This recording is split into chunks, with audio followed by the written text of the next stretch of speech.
তিনিওটা যে ধুনীয়াকৈ শুই আছো কিয় বল মাছ আহিছে মাছ চাব যাওঁ আজি মিয়া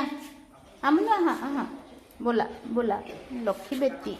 ইয়াৰ ভৰিটোত যে দুখ পালে অকণমান আহিবলৈ কষ্ট পাই আছে আমনো পাভ মাছ কেনেকৈ দিছে পাভ আপোনাৰ দাম ধৰিম 100 টকা পোৱা বাপৰে আৰু এইটো আপোনাৰ এটাতে কম দাম আৰু কি কম এটা পাভ মাছ 150 টকা পোৱা বোলে কম দাম এলেহুৱা মানুহ খাব জানো কাটিব নাজানো পাভ মাছ কটা শিকাই আছে দাদাই কেনেকৈ দুটা কাইটটো কৰি দিব আৰু আৰু এইকেইটা লগে লগে ঘূৰি ফুৰিছে 10 টাকা 10 টাকা 20 টাকা অসমীয়া মানুষ ভাষা বুঝে তো বুঝে আমি বুঝি না বাংলা ভাষা বুঝো না মানুহ দেখিলে কাজি মাছ ললো তহঁত কেইটা আৰু এয়া আইতাৰ পৰা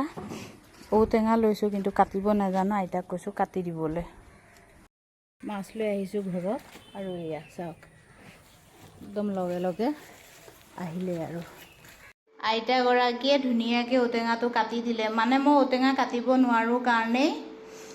নিকিনোৱে কাটি দিছে তথাপি অলপ চাফা কৰিব লাগিব এফালে মাছ লৈছোঁ আজি পাভ মাছ আৰু আইতাৰ পৰা এয়া কাচকল ল'লোঁ 10 টকা ঔটেঙা 10 টকা কাটি দি গৈছে বুঢ়া মানুহ বেয়াও লাগে ন বাৰে বাৰে সুধি আছে কিবা ল'বানে সেইকাৰণে লৈ ল'লোঁ